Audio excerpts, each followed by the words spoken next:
Yun, magandang hapon mga kaprodok. So, dito tayo sa ating kasamahan na mga farmers sa mga tanim niya na mais. O yan. So, i-share ko lang sa inyo mga farmers. Itong tanim niya na mais na maganda naman ang tubo. Pero, inuud mga farmers. Sabi ng may-ari, isprayan daw niya ito. Sarap itong mais na ito mga farmers.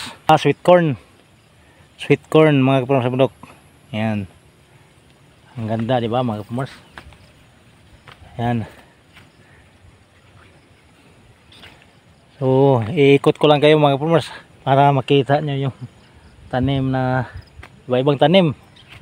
Ito may mga pinyahan mga farmers, oh. Yan, mga pinya. Tuwing Sabado sa dito naglilinis mga farmers. Yan. Ayan. So maganda. So mayroon din siyang mga kalabasa mga farmers, hindi pa nagbubunga. Ito. Ngayon medyo magandang tubo yung kalabasa ngayon. Nung una mga farmers, natanim niya dito na. Nung una medyo mahina mga farmers.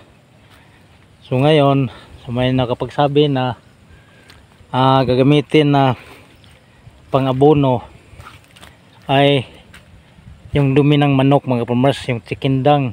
Yun, maganda tubo mga farmers.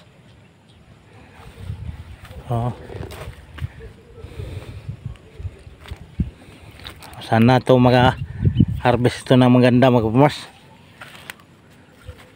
So ikot ko lang kayo mga farmers, marami na ito mga farmers, medyo maluwang-luwang ito.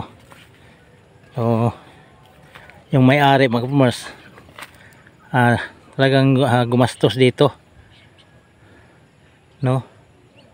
Nagano ng pera talaga mga farmers para maka harvest ng maganda din. Kasi dito sa amin mga farmers, medyo nabigatan kami ng hindi kami makaharvest ng maganda, lalo na madaanan ng hangin. Hindi magandang tanom pag malakas ang hangin mga farmers. Amin, taon-taon yan mga farmers, mayroon talagang sa hangin. Medyo magandang tubo mga farmers. So dito banda mga farmers, sobrang itim yung tubo ng kalabasa dito banda. Okay, so yan, so yan, dalawang kuha na yan, abono mga farmers. Ito banda sa baba, isang bisis pa kasi wala na wala na din yung hirap yung supply ng chikindang mga farmers. Yung dumi ng manok. Ayan, ayan ang bahay ng may-ari mga farmers.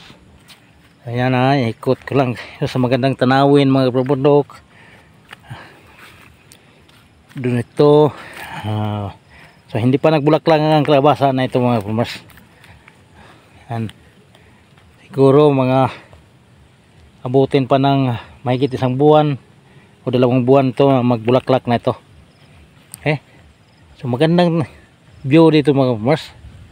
Yan, kitang kita yung dagat. Talagang nagka high ground tayo mga farmers. Yan, puntahan natin yung sibuyas dahon mga farmers. Mayroon siyang tanom na sibuyas dahon. So yung mga saging na tanim mga farmers ay latundan mga farmers.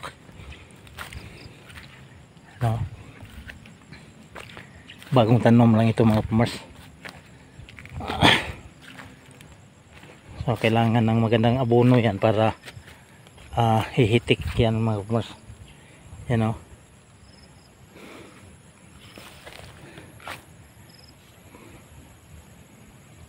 Oh, di magandang linis mga kapamers. Pero gumastos talaga yung may-ari. Diyan naman sa unahan mga kapamers, kamuti yan. Ano? Oh, di ba? Ang sarap dito mamuhay mga kapamers. Talagang walang ingay.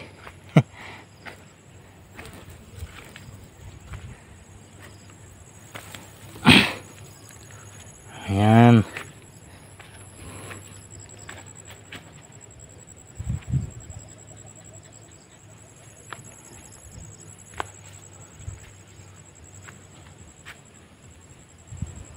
Oh, to kamuti mga kapamers.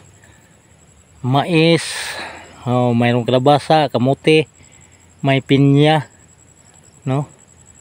Pineapple. Ayan. Ang ganda. Okay.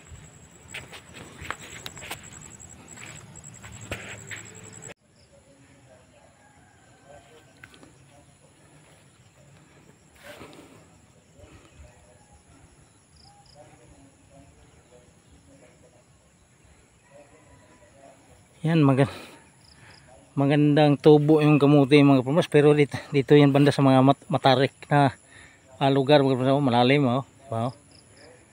Napapansin nyo, dito tayo sa taas. So yan sa baba kamuti yan mga kapamers, at makikita natin ang barangay yan. So dito tayo sa taas mga kapamers.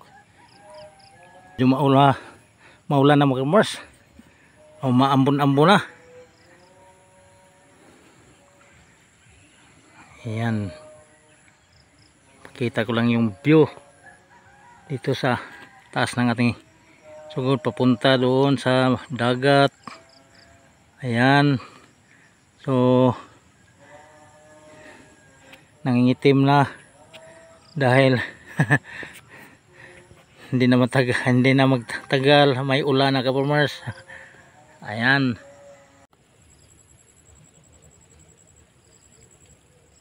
Okay, maraming salamat mga kapamers. Hanggang dito lang muna yung ating video mga kapamers.